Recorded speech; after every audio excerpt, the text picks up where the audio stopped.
Alright, so I know you guys have been waiting for this video for a long time, and even though I have made a video on Navamsa chart, today I'm gonna tell you how to study a Navamsa chart. And you guys ask me why I make these videos, because of the fact at one point I was looking for these kind of methods. I was looking for online how to read certain things, and nothing was there. So this is why, I'm fulfilling that empty hole of telling you everything that we all ask, we all look for, people especially who are into astrology and Vedic astrology. So, fulfilling my own destiny here, I'm going to show you how to read a Navamsa chart. First of all, what is Navamsa chart? The D9 chart. In Vedic astrology, there are divisional charts. So each house that represents a certain condition in your life, there's a divisional chart for it, meaning you surgically open that chart. If you watch my celebrity videos, in most of them, I discuss the divisional charts, okay? So the D9 chart, the Navamsa chart, it's considered the chart of your married life and your fortune, okay? And this is also a chart that shows the true dignity of your planets, meaning that if you have a debilitated sun in your birth chart, but excelled sun in your Navamsa chart, the Dasha of that particular planet might actually be good because of the fact its true dignity is Ucha, it's excelled. Okay, so this is how you can see that, okay, the actual Dasha results might be good. That's also after looking at your Narayani Bhavachalit chart and all these things that I've discussed. But I'm just telling you what D9 chart is. It's where you see the dignity of the planet, to see your married life and your spouse's characteristics and your spouse's behavior, the career, education, all of those things. And it's also the chart that shows your true potential of gaining wealth or fortune in life. But how do you study this chart?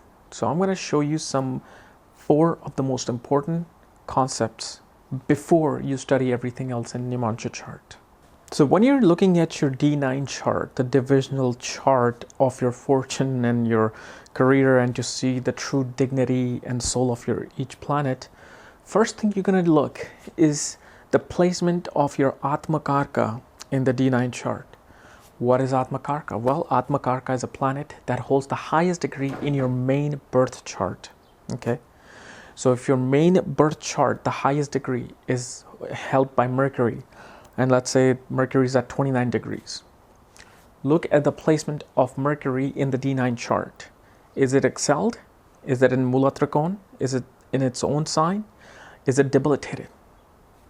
That will tell you the actual result of the first primary factor of judging if your Navamsa chart is good or bad. Because why is Atma Karaka? Because your main Rashi chart, your main birth chart, who is the soul significator, the main soul significator? It's Sun. Sun becomes the soul significator, okay? It's the true, real Atma Karaka. That means each divisional chart has its own Atma Karaka. And what is D9 chart? Okay?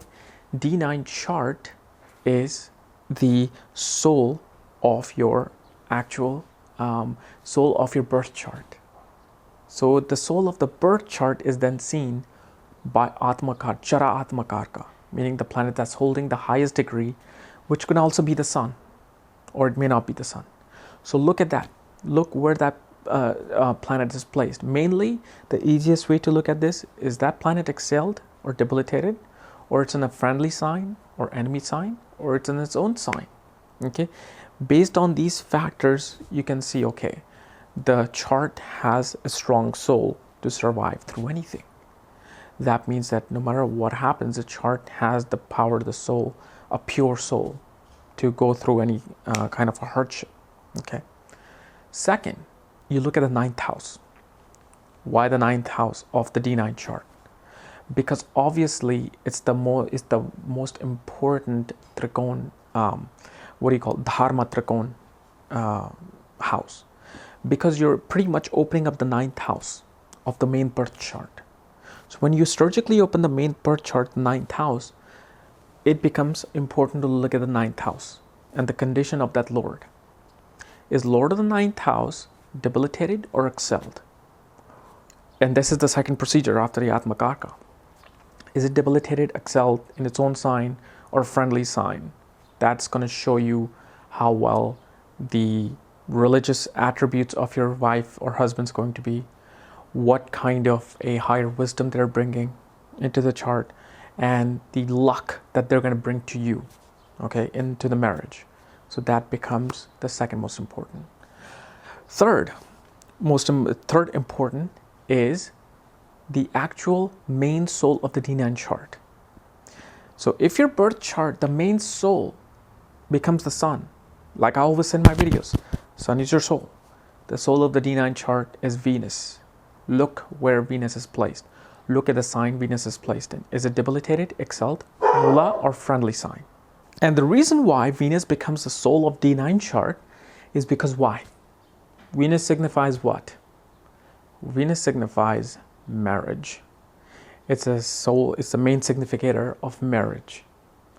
And just like Venus becomes soul of the D9 chart, Jupiter becomes soul of the Saptamesh chart that signifies children. Okay, but we'll discuss all this later. I just wanted to make this video because a lot of you have been asking, a lot of you.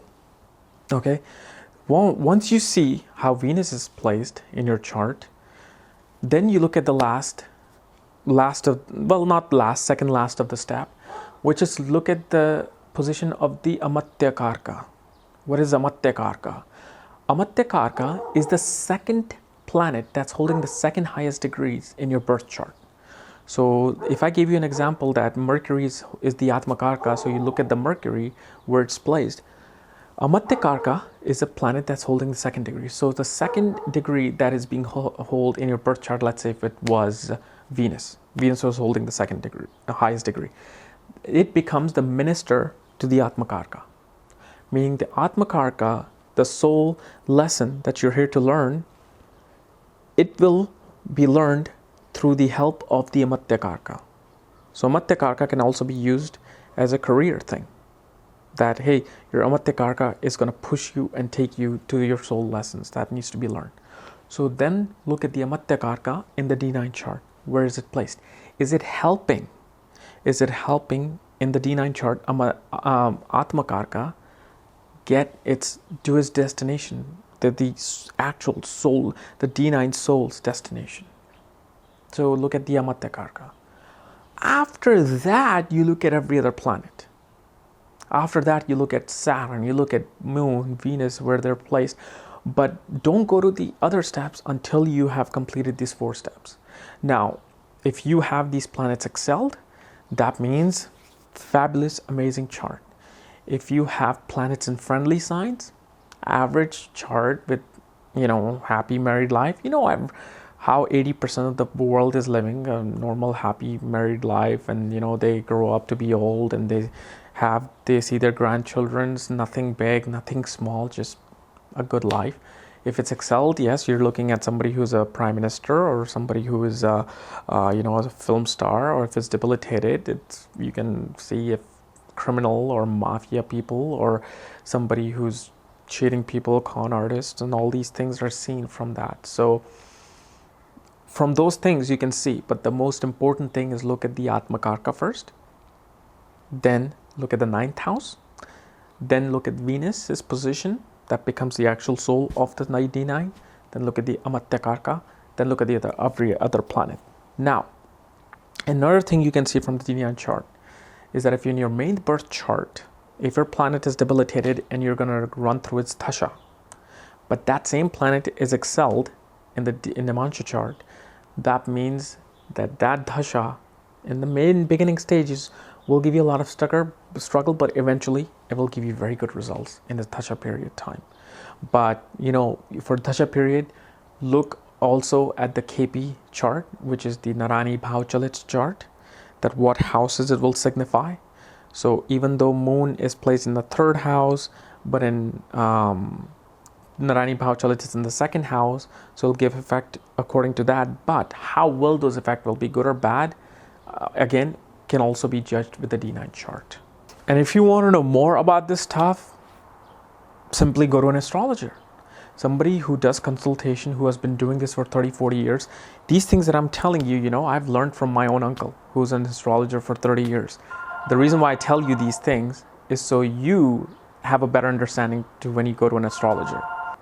That is actually my main goal with this channel, is to help you understand your own chart when you're going to a professional astrologer. If I did that, things would be a lot easier, but again, this is just against my principle. I'll never do it. I get challenges every day, believe me. I have astrologers sending me messages. Here, I'll give you a chart. Can you predict what happened here in this year? Man, I don't care. You can just debunk me, you can ridicule me. It makes a zero difference to me, because my whole concept is to tell people and make this concept of Vedic astrology easier. So when you do go to some school, when you do go to an astrologer, things are coming very easy to you because you came to Kira's channel. And this is why you must subscribe above. And if you want to know more about astrology and its true concepts, check out my link below. Check out my book, The Astrology at the Speed of Light. It'll enlighten you like a light. Otherwise, see you tomorrow. Bye-bye.